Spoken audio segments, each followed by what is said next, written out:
ইসরায়েলকে এই পৃথিবীর মানচিত্রে খুঁজে পাওয়া যাবে না। কোন মুসলিম রাষ্ট্রের রাষ্ট্রপ্রধান ক্ষমতায় থাকতে পারবেন না। জাতিসংঘ ব্যর্থতার পরিচয় দিয়েছেন, আমরা ধিক্কার জানাই, আমরা নিন্দা জানাই। সংগ্রামী ভাই বন্ধুগণ, আজকে পাখির মতো গুলি করেই শুধু মানুষ হত্যা নয়, আকাশের উপর থেকে শক্তিশালী বোমা নিক্ষেপ করে মানুষগুলোকে ছিন্ন ভিন্ন করে দেওয়া হচ্ছে। তারা ওই কুণ্ডুলের সাথে আকাশে ছড়িয়ে পড়ছে, তারা যেন জান্নাতের দিকে ছুটে যাচ্ছে। প্রিয় বন্ধুরা আমার,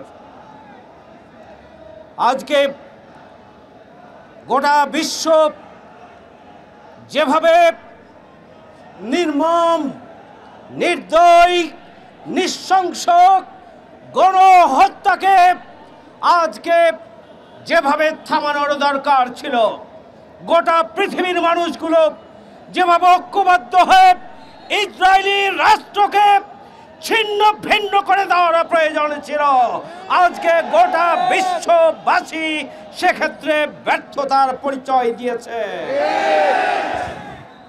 মানবতার ফেরিওয়ালা জাতিসংঘ নিশ্চুপ ভূমিকা পালন করছে। ওই ওআইসি, ওই তথাকথিত ইসলামী রাষ্ট্রগুলোর একটি সমন্বয় যে কমিটি ওআইসি, তারা প্রকৃত অর্থে ওই সন্ত্রাসী ইসরায়েলি বাহিনীকে তাদের সন্ত্রাসী কার্যক্রম চালিয়ে যাওয়ার লাইসেন্স দিয়েছে। তা না হলে কিসের অপেক্ষায় তারা রয়েছে? তাদের দায়িত্ব কি? 200 কোটি মুসলিম উম্মার দায়িত্বে যে সমস্ত মুসলিম রাষ্ট্রগুলো রয়েছেন, আমরা পরিষ্কার করে বলতে চাই, আজকে ফিলিস্তিনকে নিশ্চিহ্ন করার, বাইতুল মুকাদ্দাসকে দখল করে নেওয়ার যে ষড়যন্ত্রের ধারাবাহিকতায় ইসরায়েলি বাহিনী নৃশংস হত্যাকাণ্ড, গণহত্যা পরিচালনা করছে, যদি আজকে তা থামাতে ব্যর্থ হন, তাহলে প্রস্তুত থাকুন, দেশে দেশে বিক্ষোভ তৈরি হবে, আন্দোলন তৈরি হবে, সংগ্রাম তৈরি হবে। কোন মুসলিম রাষ্ট্রের রাষ্ট্রপ্রধান ক্ষমতায় থাকতে পারবেন না। সেই ধরনের করুণ পরিণতির জন্য অপেক্ষা করুন। আমরা বাংলাদেশ সরকারের কাছে দাবি জানাতে চাই, কোন একজন উপদেষ্টা জনগণকে খুশি করার জন্য আপনারা ফিলিস্তিনের পতাকা নিয়ে তাদের পক্ষে ছবি দিবেন, এটুকুই যথেষ্ট হতে পারে না। আজকে বাংলাদেশ রাষ্ট্রকে সিদ্ধান্ত নিতে হবে এবং ইসরায়েলি সন্ত্রাসী বাহিনীর বিরুদ্ধে কঠোর হুঁশিয়ারি প্রদান করতে হবে। এদেশের 18 কোটি মানুষের পক্ষ থেকে আমরা বর্তমান সরকারের কাছে সেই দাবি জানাতে চাই।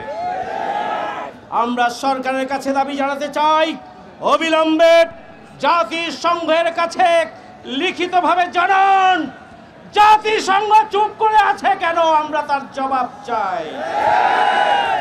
জাতিসংঘ কেন নিন্দা প্রস্তাব আনতে পারছেন না? জাতিসংঘ ব্যর্থতার পরিচয় দিয়েছেন, আমরা ধিক্কার জানাই, আমরা নিন্দা জানাই, আমরা বিক্ষুব্ধ। মুসলমানদের যখন হত্যা করা হয়, তখন এটা মানবতাকে হত্যা করা হয় না, যেন কোনো পশু এবং পাখিকেই যেন হত্যা করা হয়, মানুষ হিসাবে তাদেরকে বিবেচনা করা হয় না। ওই ইহুদিবাদী দোসররা, যাদের শক্তি এবং সামর্থ্য নিয়ে ইহুদিরা আজকে ফিলিস্তিনের অস্তিত্বকে মুছে ফেলে দেওয়ার ষড়যন্ত্র করছেন, আমরা তাদের কাছে পরিষ্কার করতে চাই, ফিলিস্তিনকে আপনারা অস্তিত্বহীন করে নিশ্চিহ্ন করতে পারবেন না। ইনশাআল্লাহ আপনারাই নিশ্চিহ্ন হবেন, আপনারাই শেষ হয়ে যাবেন। আপনাদেরকেই, ইসরায়েলকেই পৃথিবীর মানচিত্রে খুঁজে পাওয়া যাবে না। সংগ্রামী ভাইয়ের আমার, আমাদের clear statement that Israel is the enemy of humanity. Israel, enemy of human rights. Israel, enemy of Muslim Ummah. Israel, enemy of human mankind. So, build a strong resistance against Israel.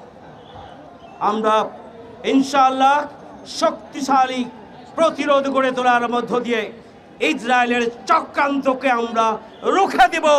Bangladesh থেকেই তার যাত্রা শুরু হবে এবং বিশ্বব্যাপী মুসলিম উম্মাহ ঐক্যবদ্ধ হয়ে ফিলিস্তিনকে রক্ষা করবে এবং ইসরায়েলি রাষ্ট্রের বিরুদ্ধে তীব্র প্রতিরোধ গড়ে তুলবে ইনশাআল্লাহ।